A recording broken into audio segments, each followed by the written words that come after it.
Halo teman-teman semua, jumpa lagi dengan saya Ari Hendrawan di channel Trivia Ari Hendrawan. Karena yang sepele menurut sebagian orang bisa saja menarik di mata orang lain. Teman-teman semua, saya yakin teman-teman pasti sudah familiar dengan ketiga fauna ini, yaitu gajah, macan, dan kijang.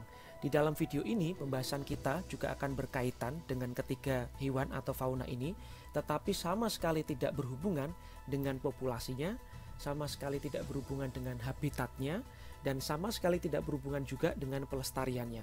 Melainkan kita akan membicarakan hubungan ketiga hewan ini dengan sebuah program yang baru saja ramai diperbincangkan oleh masyarakat, khususnya netizen atau warganet, yaitu program organisasi penggerak dari Kementerian Pendidikan dan Kebudayaan Nasional atau Kemdikbud. Nah, program organisasi penggerak ini sebenarnya adalah bagian dari salah satu episode Merdeka Belajar, persisnya episode keempat dari Merdeka Belajar.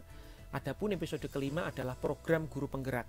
Di sini menurut peraturan Sekjen Kementerian Pendidikan dan Kebudayaan nomor 4 tahun 2020, program organisasi penggerak adalah program peningkatan kompetensi pendidik dan tenaga kependidikan dengan melibatkan ormas sebagai mitra yang berdampak pada peningkatan hasil belajar peserta didik.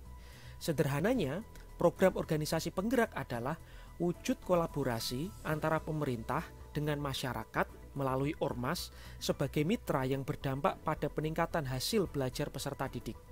Nah, oleh Kementerian Pendidikan dan Kebudayaan, kategori ormas tersebut yang akan menjadi mitra dari pemerintah dibagi menjadi tiga, yakni ormas kategori gajah, ormas kategori macan, dan yang berikutnya ormas kategori kijang.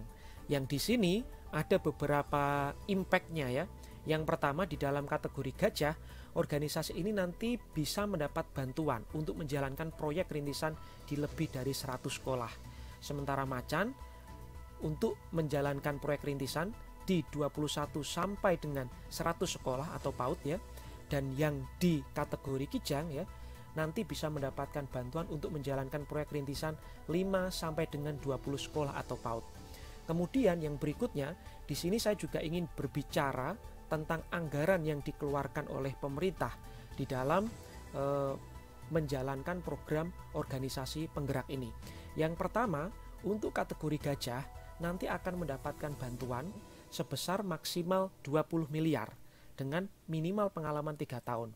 Untuk kategori macan, organisasi masyarakat nanti akan mendapatkan bantuan sebesar 5 miliar untuk minimal pengalaman 1 tahun. Dan untuk kategori kijang akan mendapatkan bantuan 1 miliar per tahun, teman-teman.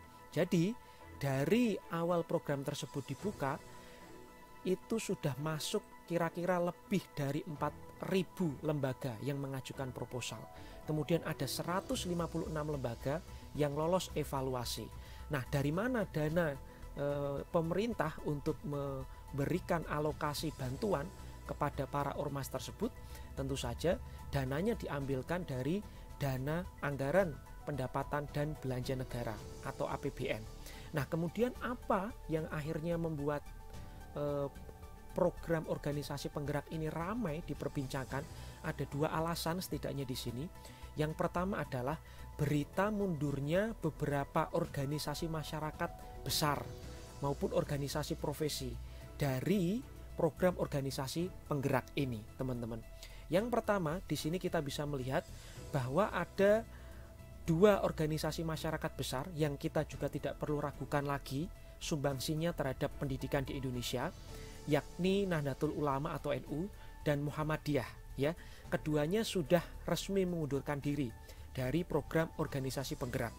Kemudian berita yang cukup mengejutkan, ternyata dua organisasi masyarakat tadi tidak hanya sebagai organisasi masyarakat yang mundur ya, tetapi juga ada organisasi profesi yang mundur, dan ini juga organisasi profesi yang sangat berpengaruh di Indonesia, yakni PGRI atau Persatuan Guru Republik Indonesia. Jadi ada 3 organisasi masyarakat besar yang mundur di sini ya, yaitu adalah Nahdlatul Ulama, kemudian Muhammadiyah, dan yang ketiga adalah PGRI yang juga organisasi profesi. Sebenarnya apa yang memicu alasan dari ketiga organisasi besar tersebut mundur ya, teman-teman? Apa yang memicunya? Nah, di sini salah satunya adalah ketika organisasi masyarakat tersebut menilai bahwa program organisasi penggerak yang diluncurkan oleh Kemendikbud yang menelan anggaran hingga 595 miliar ini tidak transparan disampaikan secara utuh kepada masyarakat. Nah, buktinya di sini yang juga ikut membuat para masyarakat itu bertanya-tanya, ada dua organisasi ya, organisasi mitra di sini yaitu Sampurna dan Tanoto Foundation yang lolos di dalam pemilihan proposal untuk mitra POP Kemendikbud atau program organisasi penggerak. Mengapa Sampurna dan Tanoto itu dikritik? Karena dua organisasi mitra tersebut sebenarnya adalah bagian dari CSR atau Corporate Social Responsibility ya. Dua organisasi tersebut adalah bagian dari tanggung jawab sosial perusahaan yang kemudian dipertanyakan ketika dua organisasi masyarakat tersebut menggunakan atau memanfaatkan atau menerima bantuan dari anggaran yang dialokasikan oleh APBN atau dari APBN oleh Kemendikbud. Nah, ini kemudian yang menjadi pertanyaan. Mengapa organisasi CSR atau organisasi yang menjadi bagian dari tanggung jawab sosial perusahaan bisa menerima bantuan dana yang itu digelontorkan dari APBN? Nah, ini kemudian mengalir menjadi pertanyaan ya, pertanyaan sejumlah kalangan, teman-teman. Di sini kita bisa melihat yang pertama profil dari Tanoto Foundation. Dari profilnya yang ada di website resmi Tanoto Foundation, kita sudah tahu di sini bahwa Tanoto Foundation adalah organisasi masyarakat yang memang didirikan fokus terhadap pendidikan ya. Ini fokus terhadap pendidikan, tetapi tadi Tanoto Foundation tidak dipungkiri adalah bagian dari CSR, Corporate Social Responsibility ya, dari Tanoto Group. Begitu juga dengan ini teman-teman, Sampurna Foundation atau di sini disebut Putra Sampurna Foundation atau PSF. Nah, Putra Sampurna Foundation atau PSF ini ya, ini juga bagian dari Corporate Social Responsibility Sampurna Group, teman-teman. Jadi dua organisasi tersebut yaitu Tanoto Foundation dan Sampurna Foundation adalah bagian yang tidak terpisahkan dari tanggung jawab sosial perusahaan. Ya, kita tadi sudah melihat kutipan yang ada di website Tirto ini bahwa di sini disebutkan dua perusahaan itu adalah sebagai CSR. Nah, di sini ada pendapat ya yang mengatakan bahwa ketika mereka menerima dana atau anggaran negara untuk membiayai aktivitas melatih para guru, logikanya sebagai CSR, yayasan-yayasan perusahaan tersebut bisa memberikan pelatihan guru dengan biaya mandiri. Nah, ini betul memang yang disampaikan ya. Kalau memang dua organisasi tersebut adalah bagian dari CSR, mestinya tanggung jawab pembiayaan itu nanti diletakkan pada perusahaan yang membentuk CSR tersebut, tidak dengan cara menerima anggaran dari pemerintah melalui APBN. Di samping itu, apa kemudian yang menyebabkan masalah lain ya teman-teman? Di sini tadi sudah saya sempat singgung sedikit, ini terkait dengan transparansi ya. Ini terkait dengan transparansi dari program organisasi penggerak. Nah, ada beberapa contoh kejanggalan di sini yang ditemukan oleh Kumparan ya. Di sini dilaporkan oleh Kumparan ini ada beberapa yayasan yang ketika ditelusuri ini tidak jelas ya. Misalnya di sini ada Yayasan Nur Hidayah. Dalam daftar tersebut Yayasan Nur Hidayah masuk kategori gajah. Ingat, kategori gajah adalah organisasi dengan kategori paling besar yang mendapatkan bantuan maksimal 20 miliar. Tetapi di sini ya, di sini sasaran utama program ini bertempat di Jember, Jawa Timur, dan sasaran alternatifnya di Kabupaten Banyuwangi. Tetapi ketika di sini dilihat, Yayasan Nur Hidayah itu ternyata berdomisili di Banyuwangi.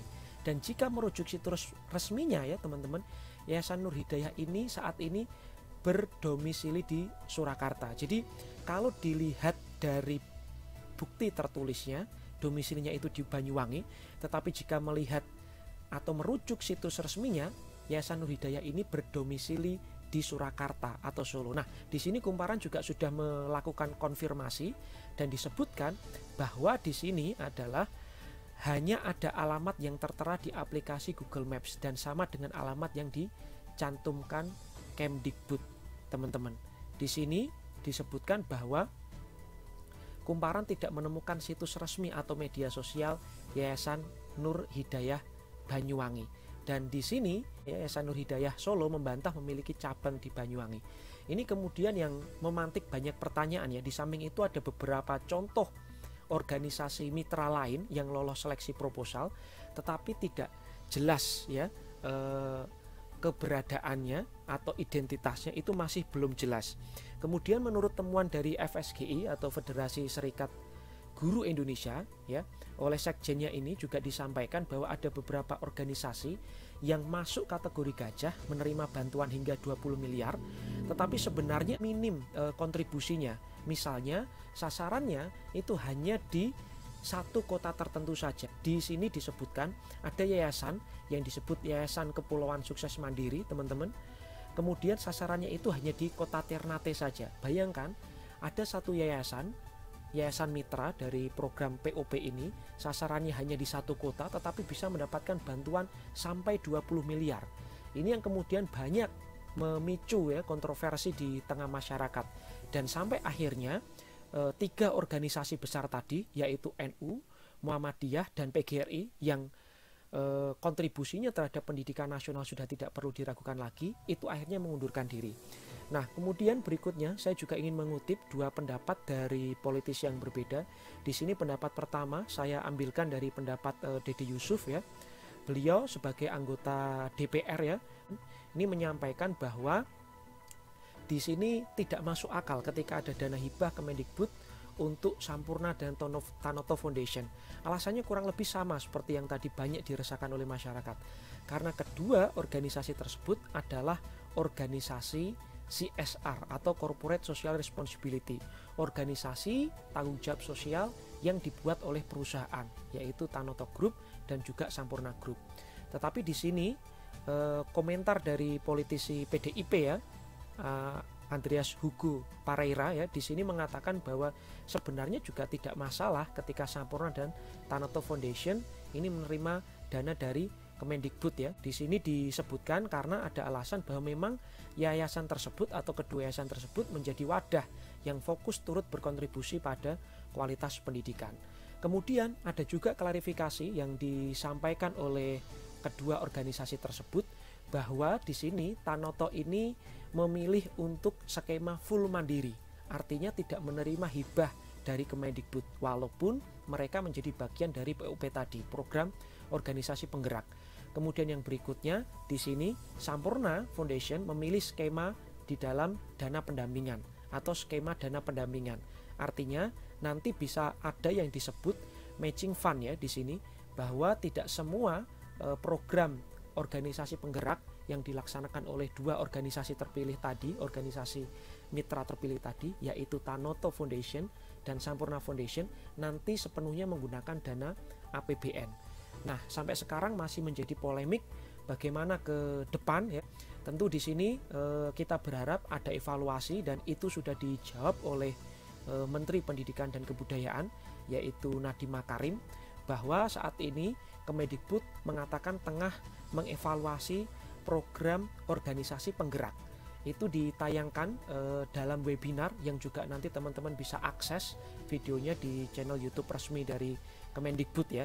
Kita nanti tunggu saja apakah program organisasi penggerak ini manfaatnya akan dirasakan secara luas oleh masyarakat atau tidak ada bedanya dengan kartu prakerja yang juga menimbulkan kontroversi di masyarakat terkait transparansi lembaga-lembaga mitra dari kebijakan program kartu prakerja. Nah, mudah-mudahan ke depan tujuan dari kegiatan ini bisa tercapai, tentu dengan evaluasi terlebih dahulu. Sampai jumpa, ciao.